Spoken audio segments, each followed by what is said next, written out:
it's Christine. And Janelle. And today we're going to be talking about some of my Korean succulents here that I have been having a little bit of trouble with. And I'm going to talk about exactly what the problems were and what I came across and I guess what I'm doing about it. So join me. So let's start with this pot over here, and in episode number 65, let me take this out for a sec.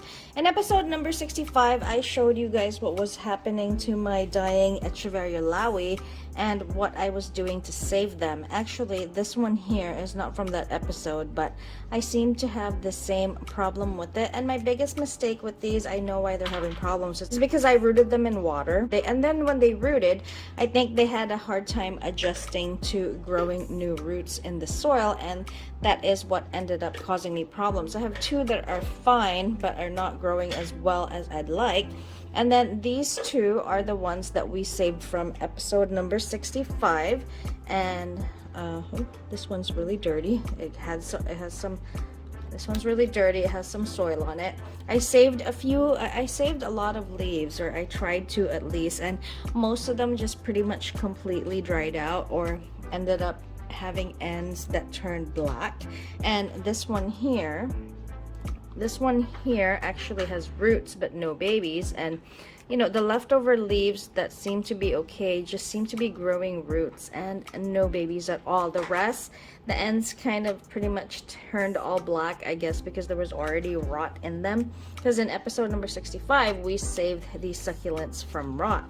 These two are the ones where I cut off all the rot. So here's one of them. You can actually see it took a while for them to root, and you can see here that it has rooted, and now I do need to pot it and start giving it some water, and hopefully it does survive. It's not looking so good right now. I know, it's so ugly that it's a Laui, but hopefully it can recover. And here is the other one that is doing a lot better than that, and look at all those roots that it has grown. I really thought that I might be able to grow babies from the leaf, and I really didn't think that these heads were going to root and survive, but I got the total opposite. These are okay, and none of the leaves have grown me babies, but that's fine as long as I still have two left. Right here I have an Echeveria Cream Tea, which seemed to be having a little bit of a problem because when I watered it, it wasn't taking in water, not as fast as it normally does. And I actually cut it off from this mother stem. I think the mother stem is dead, which is this, because when I feel the bottom part of the stem, it is a little soft, and then this top is firm, and this has been sitting on top of the soil with the Lauis for a few months now, and you can see that they have rooted. So I'm gonna go ahead and clean these leaves up and then pot them up. These are the other two succulents that I am having problems with. These are Pakipaida Machuche baby fingers, and at some point I got them to be pretty full.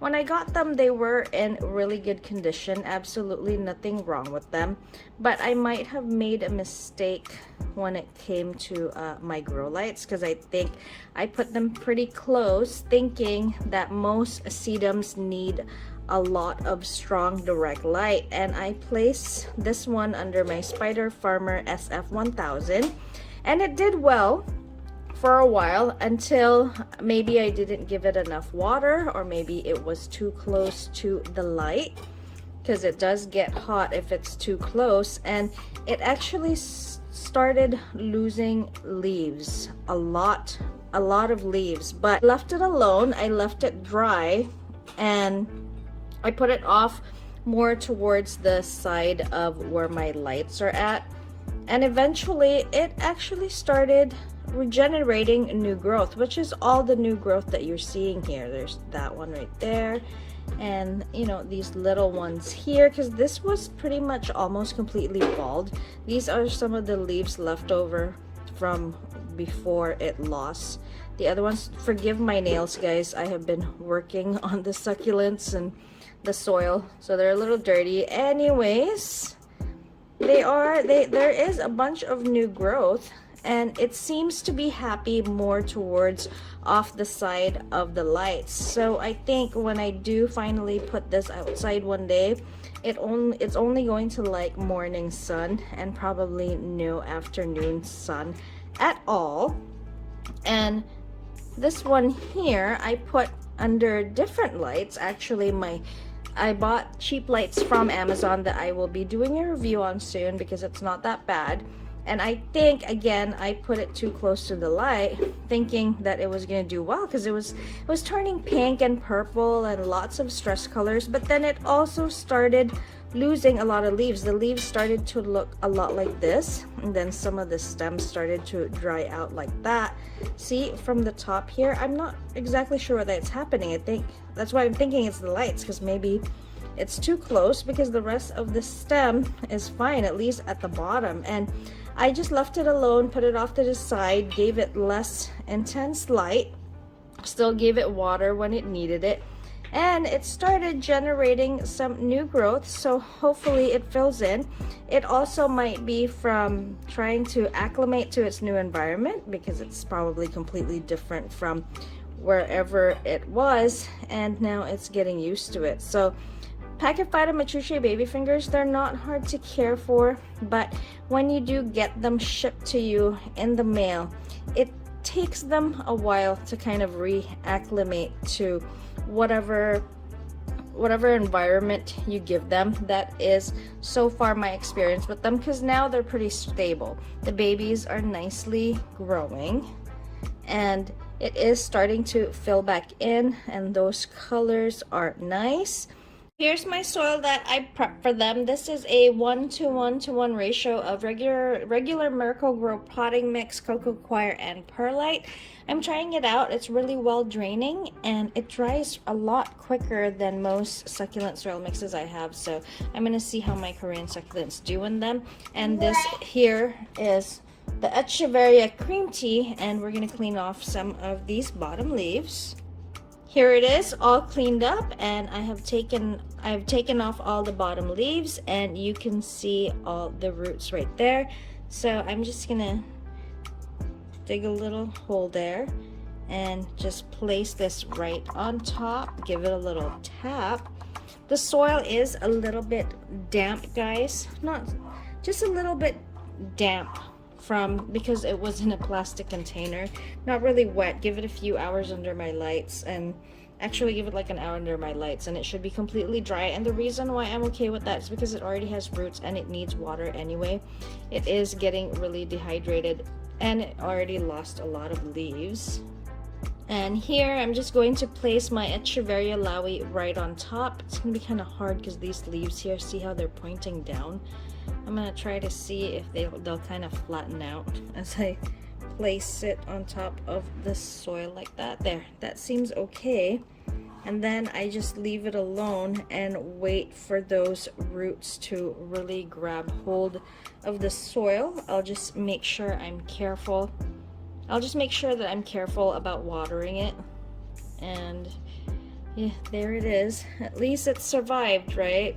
Lauis, guys, if you are new to growing succulents or to start collecting your own Korean succulent collection, Echeveria Laui wouldn't be my first choice of buying, because they proved to be a little bit hard for me, although they weren't that healthy when they came in, so it's probably that.